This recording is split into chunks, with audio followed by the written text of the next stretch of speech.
Hola, oyentes de Radio Sefarad. Volvemos a encontrarnos con Pablo Dreisig en su sección El Anaquel, libros de filosofía judía. ¿Qué tal, Pablo?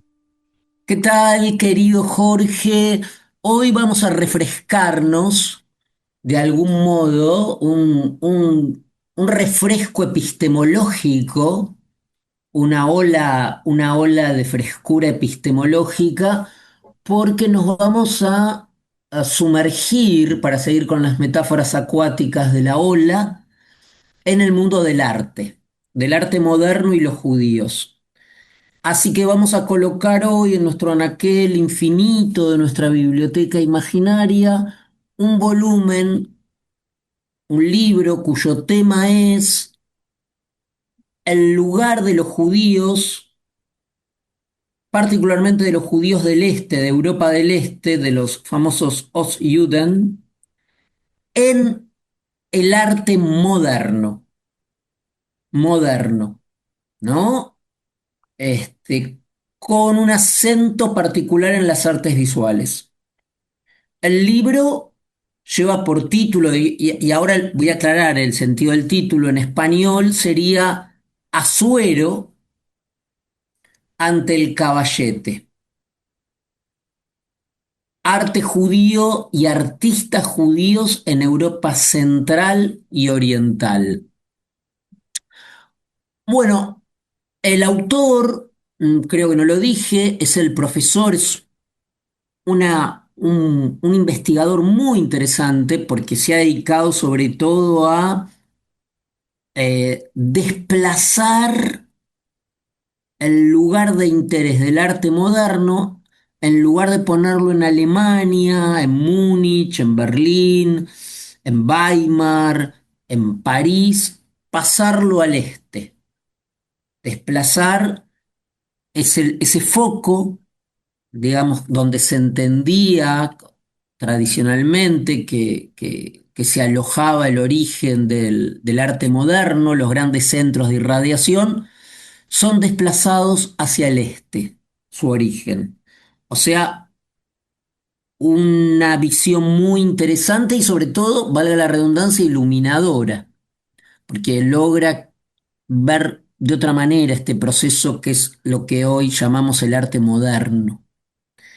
El profesor, el autor es Tom Sandquist y el profesor Tom Sandquist es profesor y docente de teoría del arte e historia del arte en la Universidad de Estocolmo, Suecia. Ahora, ya el título, ¿no?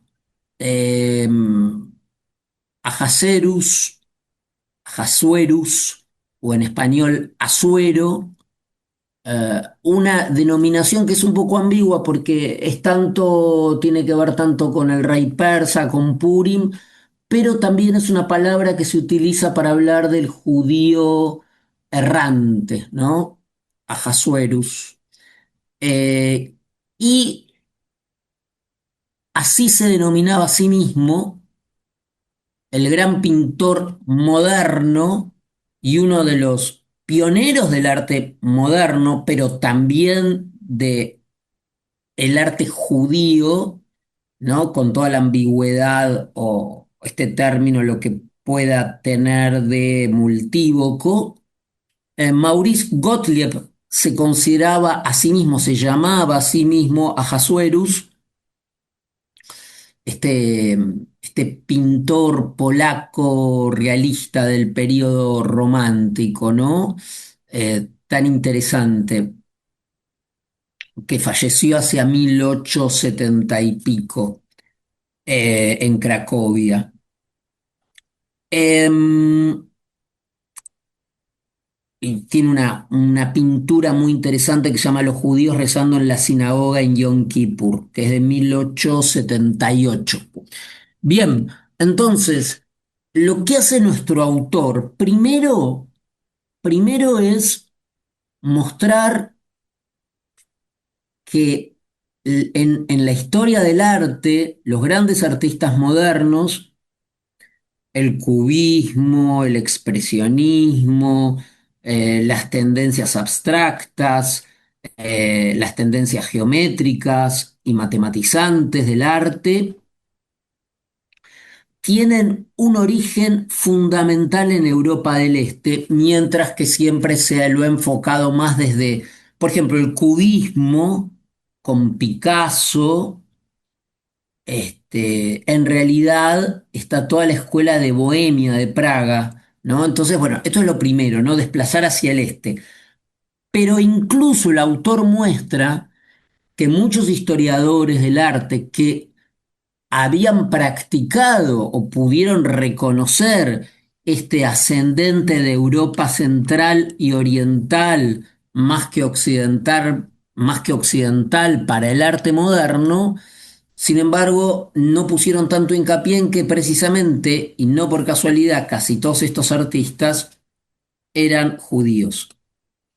Por supuesto que el autor también polemiza de una manera muy centrada con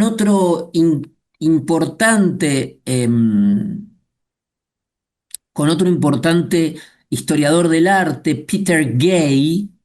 Se escribe Gay como los gays, Gay. Peter. em, Peter Gay sostenía que se había sobredimensionado la incidencia del arte de los judíos en la historia del arte y sobre todo el arte de vanguardia, estamos hablando, ¿no? Del arte de vanguardia moderno o de vanguardia europeo, porque los judíos eran mucho más, en Europa, en realidad eran mucho más conservadores y asimilados de los que, o sea, cuando se cuenta los judíos que participaban en el arte moderno, a esos judíos ya les quedaba poco de judaísmo, vamos a decirlo así, ¿no? Pero, dice nuestro autor, Peter Gay, desconoce o no reconoce o no quiere reconocer que muchos de estos artistas no procedían de Europa Occidental, sino de Europa Oriental. De modo que y hablaban en Yiddish o pensemos en Chagall, por ejemplo, ¿no? O pintaban paisajes del pueblito judío de Europa Central o Europa Oriental, ¿no? El shtetl famoso, u otros que eran hiper vanguardistas, utilizaban también la tradición Yiddish. Lissitzky, por ejemplo, Eli Lissitzky, que fue de la vanguardia de la Revolución Rusa. Los artistas, era uno de los grandes artistas de la Revolución Rusa. De modo que ya ve Jorge que aquí tenemos un panorama muy interesante y aparecen artistas que quizás no son tan conocidos como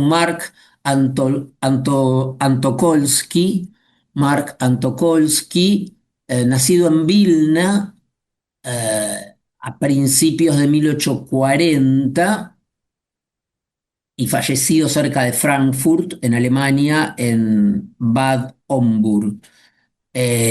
Bueno, fue un gran revolucionario del arte, hipervanguardista, pero también profundamente inmerso en el judaísmo. O sea, no estaba asimilado culturalmente como muchos en Europa occidental. También el ejemplo de Isaac Levitan, ¿no? El pintor de la región del Volga, de los paisajes de la región del Volga, ruso, nacido en Moscú hacia el 1860, y fallecido también en Moscú a comienzos del 1900. También él, profundamente macerado en la cultura judía y también un artista no de vanguardia absoluta, porque bueno, pintaba paisajes, pero un modernista de algún modo, ¿no?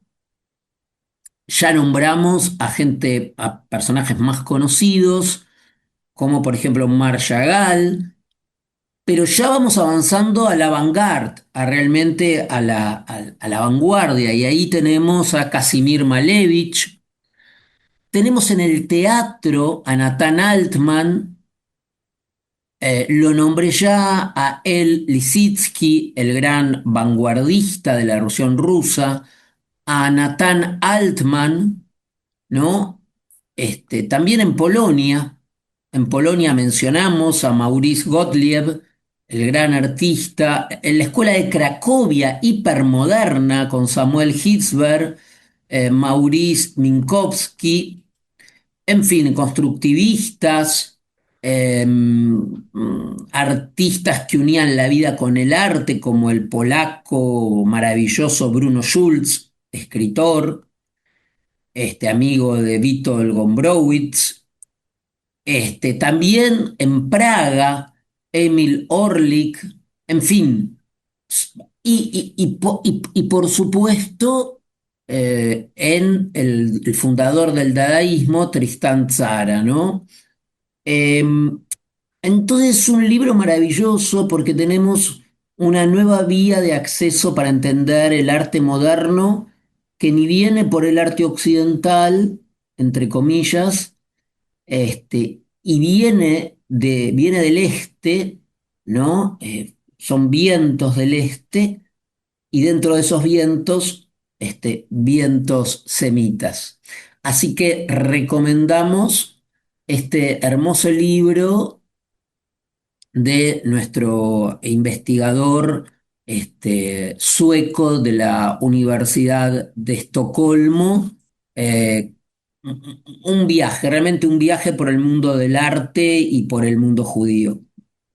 Pues sin duda retomamos el desafío que nos echas, porque aparte el tema de los judíos en lo que se llama arte dentro de la cultura europea es un fenómeno bastante tardío, porque los judíos más ortodoxos tenían prohibido la representación humana, con lo cual pues solamente se dedicaban a arte sinagogal, por decirlo de alguna manera, en las decoraciones y en la arquitectura, pero el fenómeno de pintores judíos es un fenómeno que aparece recién hacia mediados del siglo XIX y Claro, que luego se consolida como una corriente y con nombres tan válidos como los que has mencionado.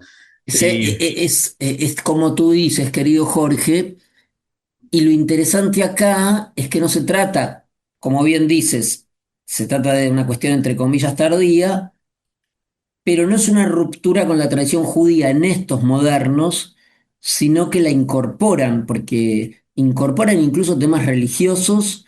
Pensemos, bueno, nombramos a Chagall, pero hay muchos otros que son mencionados acá. Bueno, Gottlieb, ni hablar, muchísimo tema religioso.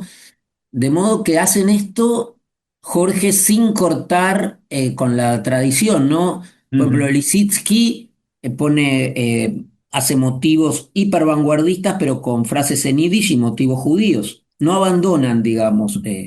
Interesante, ¿no? Ujú. Pues muchas gracias por esta recomendación y volveremos a contar con una nueva la semana que viene, si puede ser. Hasta Gracias a entonces, ti, hijo. muchas gracias. Gracias.